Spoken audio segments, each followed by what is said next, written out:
warahmatullahi wabarakatuh. Page 9, and today's topic is agencies of socialization and social control, including family, education, peers group, media, and religion. The socialization process taken two main forms. Primary socialization occurs mainly within the family and is the first stage of socialization. This type of socialization is essential to the development of behaviors we recognize as fundamentally human, such as learning language. The first primary relationship we form is usually with our parents. This is followed by primary attachment to other family members, people of our own age, friend, and subsequently to other adults such as work colleagues. Primary socialization is necessary because human infant need other people in order to develop both as human beings and as a member of a particular culture. We do not just need to learn general human behaviors, we must also learn about social relationship, how to play roles, and so on. Second type of socialization is secondary socialization, involves secondary groups and is characterized, according to Berger, Luckman, by a sense of detachment from the one teaching socialization. Secondary socialization are situations in which we do not necessarily have close personal contact with those doing the socialization. Parsons argue that one of the main purposes of secondary socialization is to liberate the individual from a dependency on the primary attachment and the relationship formed within the family groups.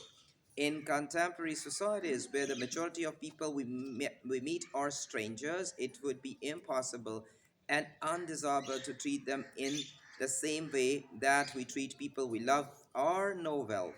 This is why we develop instrumental relationship, those based on what people can do for us or what we can do for them. In particular situations, Berger and Luckman suggested that while primary socialization involved emotionally charged identification with people such as our parents, secondary socialization is characterized by formality and anonymity. You do not, for example, treat a stranger who asks you for directions as your closest friend. So first of all, in those paragraphs, there are certain things we need to discuss. First of all, it's all about what is socialization. Socialization is a process in which we learn how to behave in a certain situation. So whenever we talk about socialization, there got two categories. First is called primary socialization. Primary socialization is all about the socialization with respect to our parents, our family members, are the persons who are very close to us. So what is the basic function of primary socialization is one of the things is the learning language, learning the basics of morality, what is right, what is wrong, what should be done, what shouldn't be done.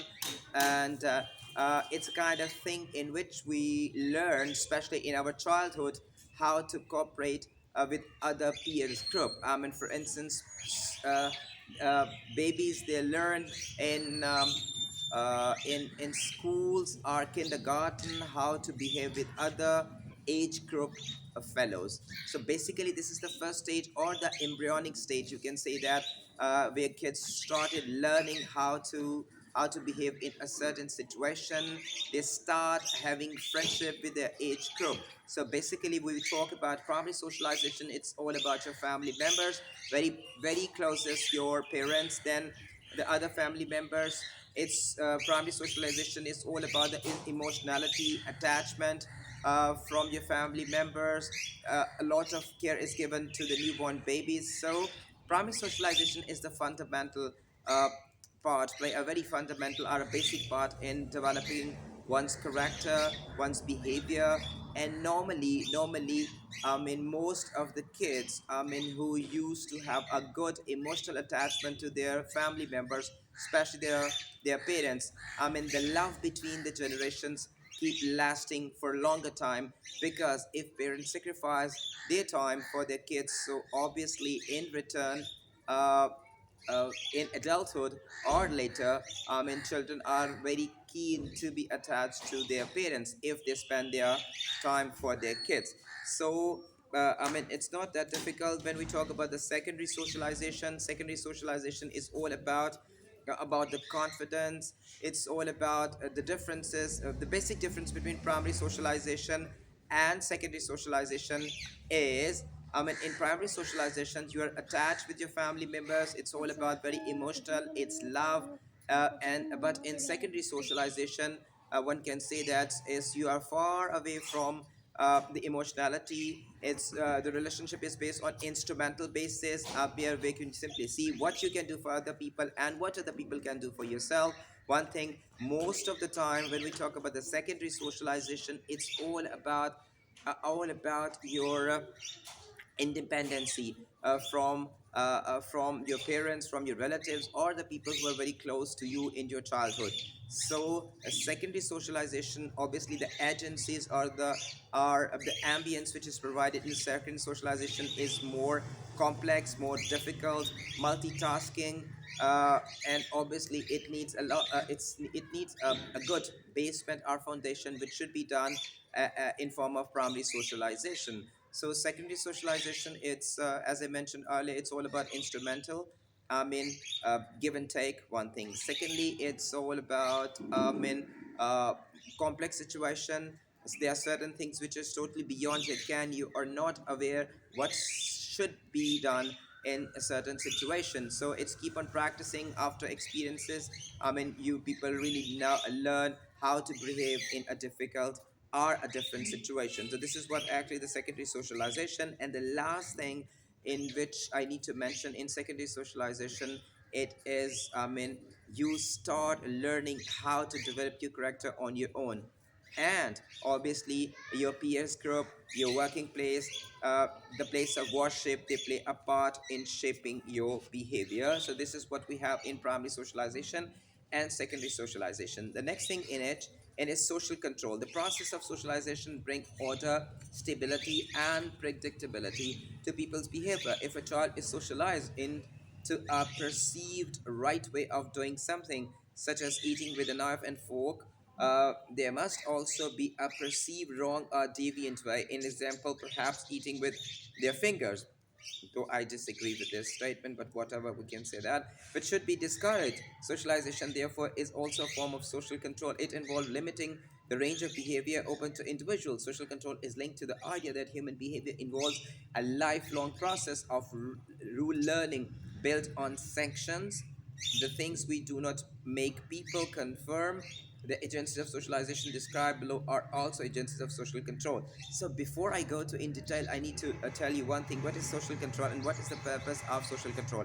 See that socialization is a process which simply start with your arrival in this world, and it take time till your death. I mean, you keep on learning so many things because I mean our life is very dynamic, keep on changing events, new people, strangers, how to deal with them, different situation, health, you are not healthy, ill, fever. There's so many things which are involved, so many events can take place, so many situations are there, how to deal with them. So basically, what when we are learning a process, we are in a process of learning. One can say that if we are treated in the same way, it will be better for families, it will be better for the society, and at the end of the day, it will be better for the whole state. I mean, so if you people are learning on the same way, you be are behaving in the same way, you know what is right, what is wrong, what should be done, what shouldn't be done, and what is my rights, what are my obligations. So if you people keep on learning on the same level, I mean, you are working in the same framework, so it will be a boost for your society to work uh, on consensus. So once you people are ready for the consensus, I mean, it will be better for the society in prosperity, because you won't waste your time in conflict. I mean, you people have a clear picture what should be done, and you people have a consensus on certain issues. One can say that.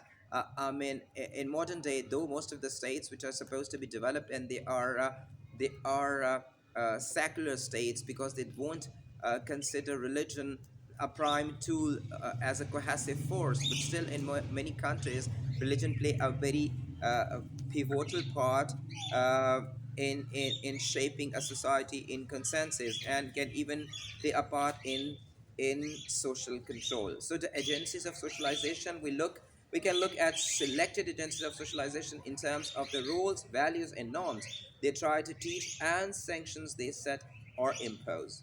Primary socialization. So right now I'm going to start with primary socialization and the agencies we are working as a tool in primary socialization. Obviously, the very first thing is the family. Although there are only a small number of family roles, they tend to be played out over longer periods and involve complex form of the role development, especially in societies. They allow divorce and remarriages. Adults may have to learn roles ranging from husband, wife to parent, step-parents. Child development also involve a range of roles: baby, infant, child, teenager, and eventually perhaps an adult with children of their own.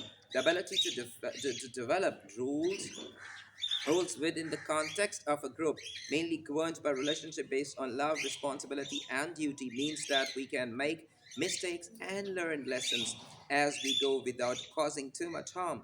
Miyad refers to parents as significant others.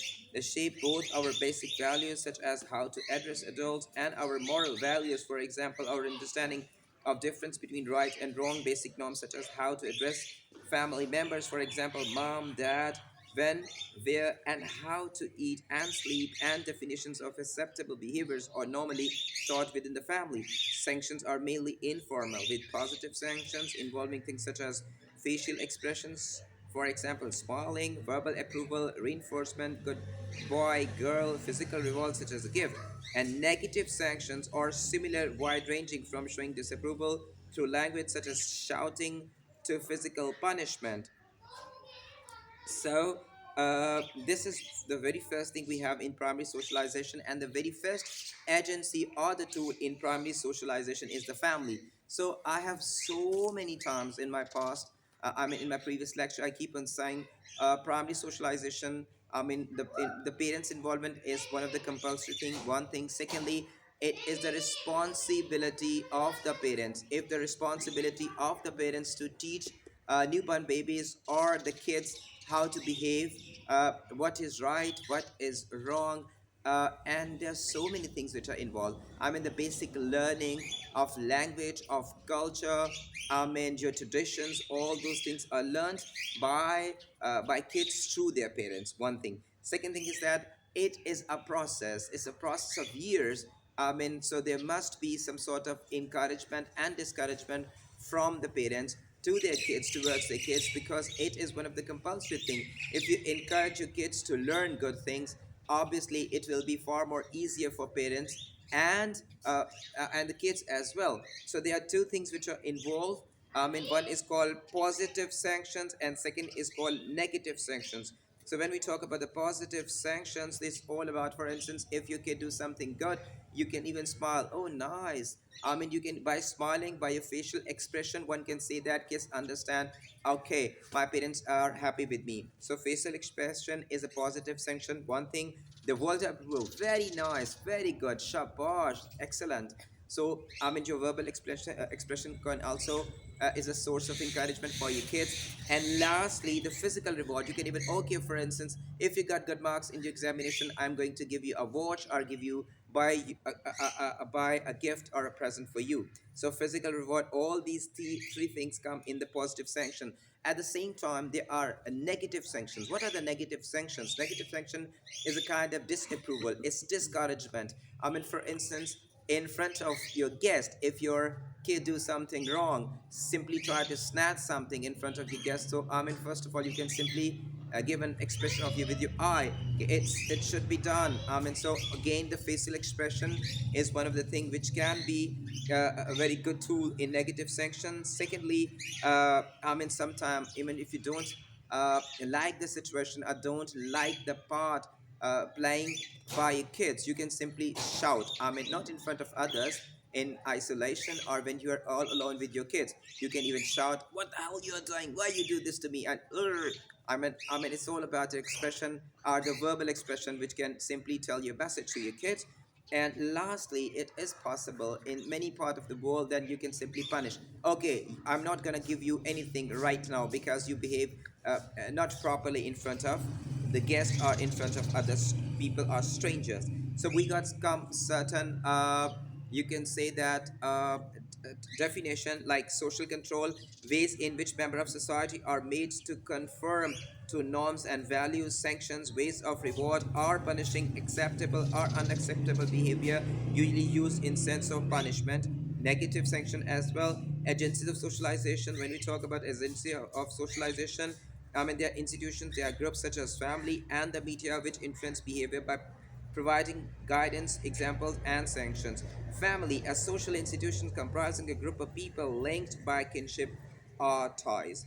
So, according to functionalists, I mean, this is the thing, often see primary socialization as one way process that passes from adults to children. However, socialization involves more than an unquestioning acceptance of the behavior we learned within family group. Although children are socialized by being encouraged to copy behavior, they are also actively involved in negotiating their socialization. For instance, children do not always obey their parents. They may even choose not to obey as a part of the test of the limits of the social control. Children may also receive different socialization messages.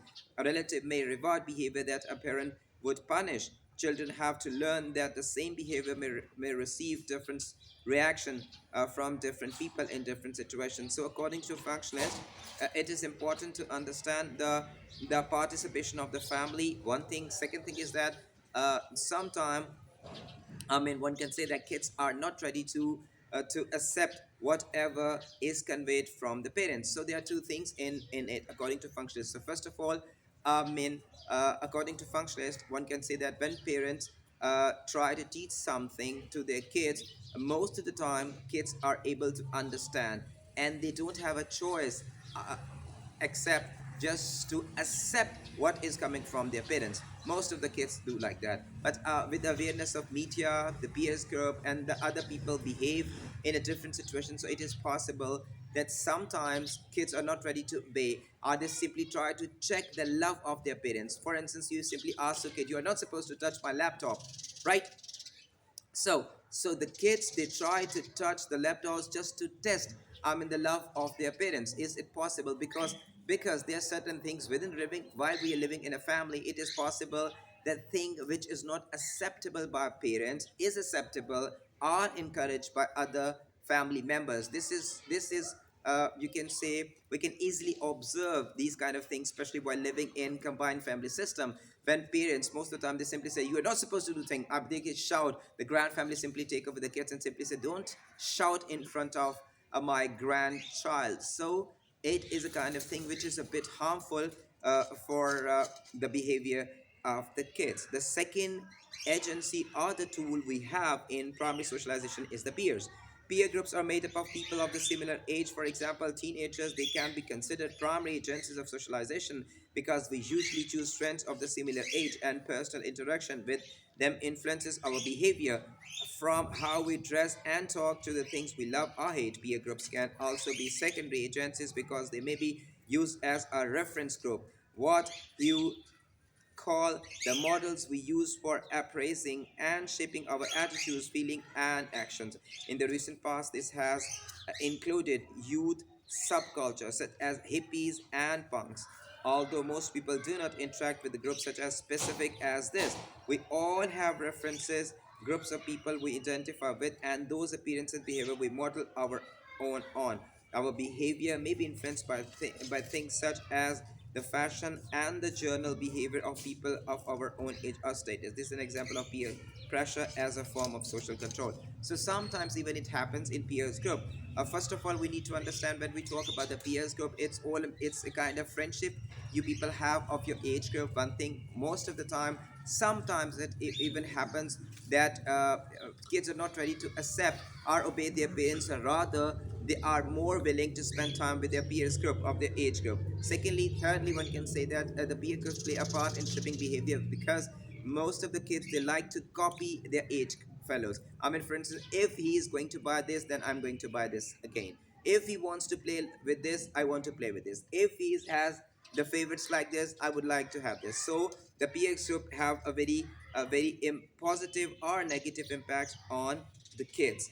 It is important, obviously, the tool or the agency for the primary socialization. Peer groups norms often relate to ideas about age appropriate behavior. Young people, for example, are usually not permitted by law to smoke cigarettes or to buy alcohol Also, it is generally not considered age appropriate for the elderly to take part in extreme sports or wear clothes designed for younger people. Peer group sanctions or social sanctions are generally informal and include things such as disapproving looks and negative comments. This is mainly because peer groups norms vary considerably and the same behavior may result in different responses depending on the situation. Swearing at a grandparent will probably be met with disapproval. Swearing among friends may be perfectly acceptable. Approving gestures and language, laughing your jokes, and seeking out your company may represent positive sanctions. So, a peers group, as I mentioned earlier, play a very important part because there are certain things which is not acceptable in front of our family members, and is this is uh, acceptable in peer groups. Obviously, there are certain things which shouldn't be done in front of the family members. Most of the time, the kids or the teenager use jargons, slang terminologies. They act, for instance, smoking. Obviously, sometimes they just for the sake of adventure. There are so many things which can be done by the teenagers, and obviously the way they dress up. Though they get negative comments, but with the arrival of media and the social networking sites, one can say that gives a lot of confidence to teenagers to do whatever they are planning to have. So, education, the second thing, education involves two kind of curriculum. The formal curriculum that specifies the subject, knowledge, and skills that children are explicitly taught in school.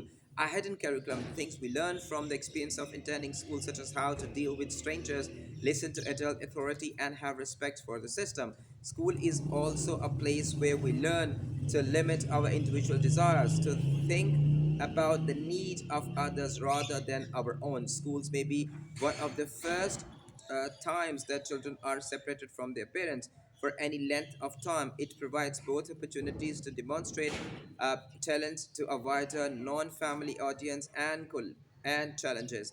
The need to learn, for example, how to deal with people who are not family and with authority figures such as teacher. So, there are things we need to understand. In secondary socialization, the very first thing we have is the schools. In second, obviously, what is secondary? As I mentioned earlier, secondary socialization, it's all about you're dealing with strangers. You are not dependent on your family members anymore. There are things you have to follow. There are certain things when we talk about the school. So in secondary socialization, the very first agency or the tool is your schooling, your school or the education. So when we talk about education and school system, there are two things we learn from schools. First is the formal curriculum that specifies the subjects, the skills, the discipline and things like that through formal curriculum. And a hidden curriculum, it's all about your discipline. Yes, obviously it's one of the hidden things. You have a specific uniform, for instance. You are now far away from your parents, your family members, your close peers, your close other members were associated since your childhood. So very first thing about the education or the schooling is you are now no more dependent on your parents, and now you are ready to accept authority. Obviously your principal, your teachers, you really learn how to deal with your teachers or the people who have authority, and now you are bound to accept all the rules and regulations which are the part of your schooling. And secondly, the very best thing about the schooling is you have a discipline in your life. The very best thing about the schooling is you really learn how to work with different people of different background, different cultures. uh, you start learning what is harmony, what is brotherhood, what is how to work in a team. These all things are learned through different kind of schoolings. Parsons argue that school plays a particularly significant role in secondary socialization for two reasons. It emancipates the child from primary attachment to their family. It moves children away from the effective relationship found in the family and introduces them to the instrumental relationship they will meet in adult life. Second, it allows children to internalize a level of society's values and norms that is a step higher than those learned within the family. Through interaction with strangers in the educational system, a child begins to adopt wider social values into their personal value system.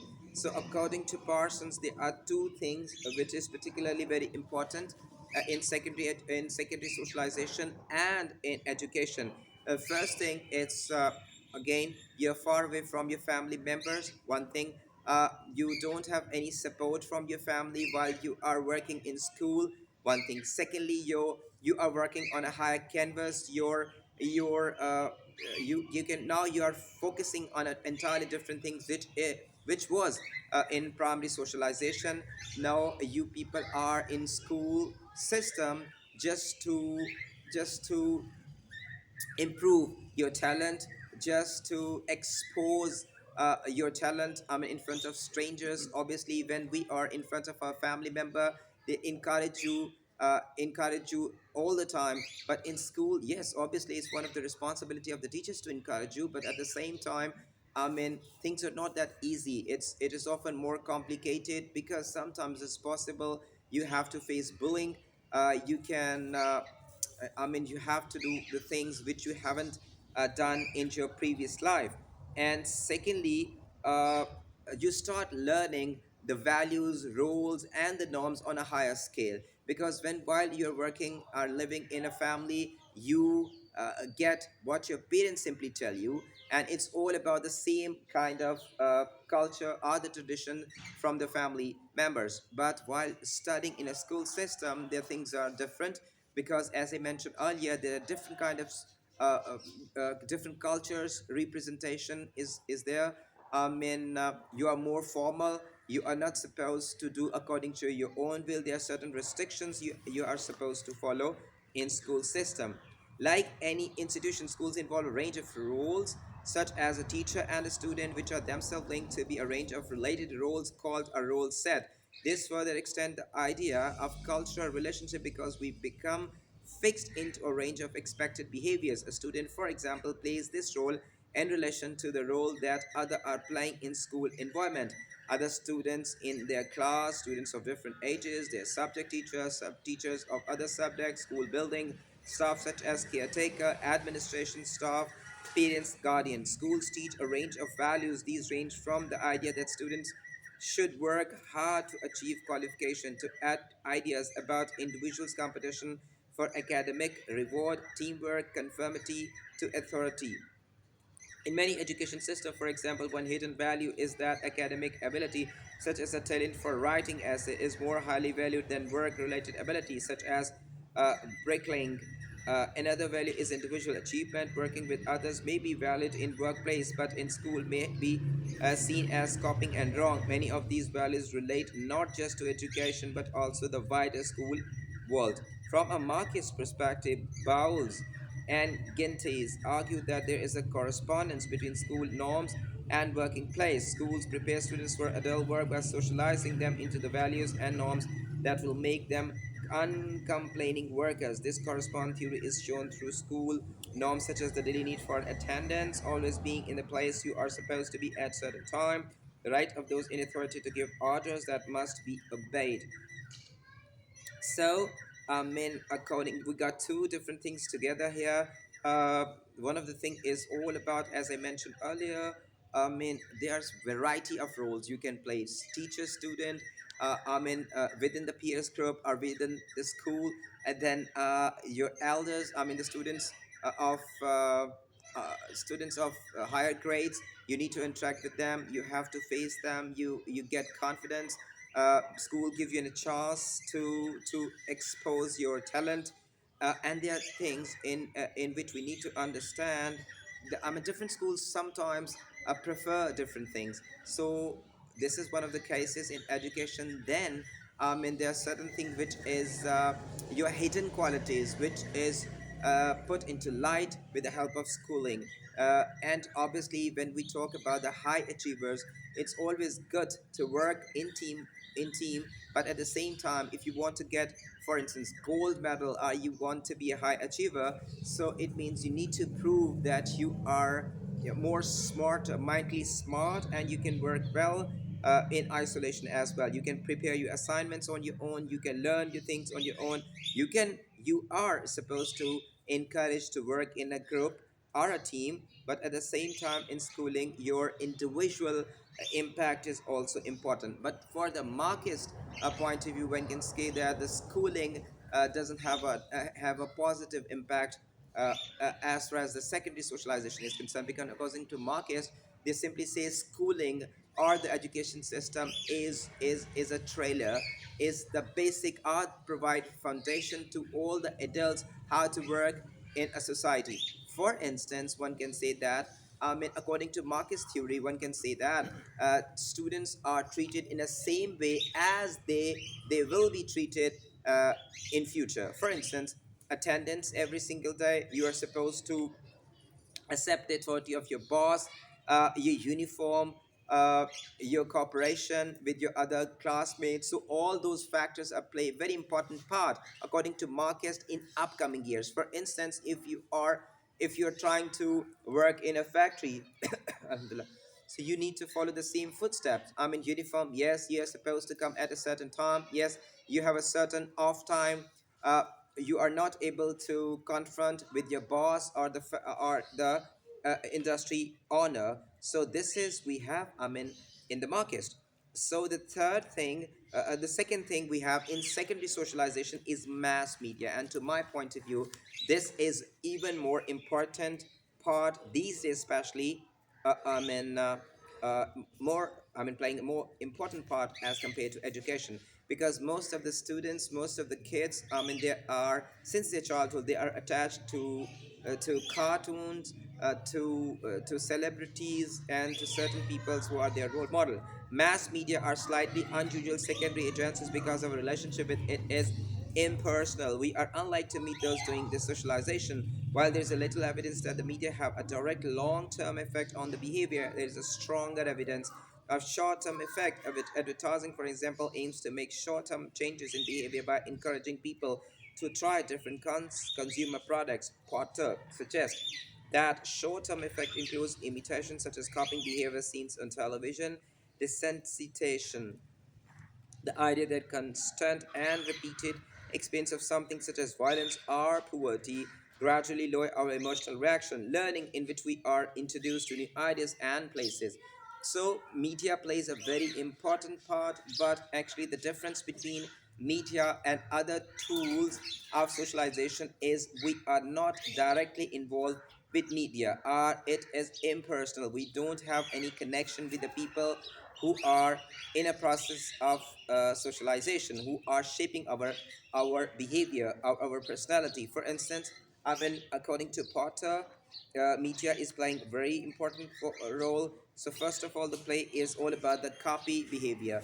For instance, we watch on media, we see, I mean, hero or villain, we try to copy protagonist or antagonist. So we love to copy this, one of the thing. Secondly, it's a short term and long term influence of media. For instance, when we advertise, we see an advertisement and we are deeply impressed with the advertisement, and we are always ready to buy the product which is shown on the television.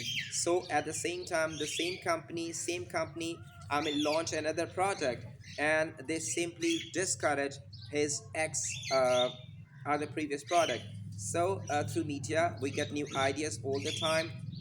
We try to copy the behavior of our heroes, protagonists, or antagonists, and there are certain ideas which keep on repeating and shaping our behavior. So this we have in the Potter, who suggests what is the effect of mass media. Though there are certain definitions we have. One of them is consumerism. Advertising and much other media content takes a natural, the active, uh, and ever increasing pursuit of goods and services that define lifestyle and identities in contemporary capitalist society. Fear, experience of negative and the violence media leads some people to overestimate things such as extent of crime or their chance of being a victim of terrorism or of a disaster. Agenda setting. Philo argue that media determine how something will be debated in the UK. For example, immigration is discussed in a media mainly in terms of the number of immigrants, with an assumption that high number are bad. So consumerism, it's all about the advertisement, media content. Obviously, there are good things, there are bad things. Also, media play a part in making people more, having more fear. So I mean, if you keep on watching different movies or different kind of dramas, you establish a fear in your mind that this could be happens to you. You losing your confidence. Then agenda setting, obviously media is a big tool for promotion. So political parties, governments, celebrities, they take this tool for agenda setting. They simply try to manipulate the mind of the masses. The extent to which the media can enforce values is uncertain. How the media are undoubtedly influential in supporting or weakening certain values. It has a loud voice in debate over nationality, for example, what means to Peruvian or Chinese. It also promotes certain values over others. So, media is a very powerful tool for shaping behavior, but at the same time, media is there who simply divide our intentions and sometimes take us towards the negativity. One thing take us to the conflict of different cultures. So sometimes it's a bit difficult for the nation or for the people to preserve its culture, its norm, its values, its roles. So due to the diversity of media, one can say that it's really hard for the people to understand what should be done in a specific situation. The third thing we have in secondary socialization is the religion. I do my point of view. Religion is considered to be the strongest cohesive force, which not only gel people together, but at the same time, it is a cause of conflict as well. Because whatever happening in this world, mainly one can say that all the wars, all the differences, extremism behind this, all the time we can find religion in a specific proportion. Whether or not we see ourselves as religious, religion play a significant role in the general socialization process and in many societies, particularly in relation to ceremonial functions such as marriages and funerals. It can also be argued that important moral values, very strong beliefs about how people should behave. Religion values are powerful forces for those who believe. Religion can be regarded as a design for living, a force that provides help and guidance to live a life as God wishes. But religion beliefs and values can also be a source of conflict between religions. As I mentioned earlier, for instance, one can say that religion is one of the main source of conflict, like Christians, Muslims. It's and most of the wars which were fought in the past, it was due to religion. Stars within the same religion, obviously, it's one of the things which is very playing a part to gel people together. Religious values are frequently displayed through style of dress, such as the Muslim hijab or Sikhs turban. Sometimes that indicates both religiously a measure of the people's commitment to religion and ethnic identity. Many of the world's major religions, from Christianity to Islam, has been said to promote patriarchy. So this is one of the thing which is there in the society, and this is patriarchy. What is patriarchy? Most of the religion, like Islam, like Christianity, Judaism, all the religion are the big religions in this world, which is very active these days. They promote patriarchy. They promote in the male dominance in the society. Hinduism involves a belief in a reincarnation. When you die, you are reborn into a new life based on how well you observed religious law in your previous life. Ideas of sin in Christian religion can also be significant features of religious control. Negative sanctions are also many and varied. Catholicism, for example, has a sanction of excommunication, expulsion from the church, whereas some a form of Islam specify a range of punishment for those who break Sharia law. Such punishment may also be applied to non-believers in theoretical societies such as Iran, where government is dominated by religious authorities. So this is all I have for today, and today we talk a lot about socialization, its primary socialization, secondary socialization, tools for primary socialization, tools for secondary socialization, what is formal socialization, what is informal socialization, and the impact on the society. So take great care of yourself for the till the next lecture, and do comment me for my improvement. Till then, Khuda Hafiz.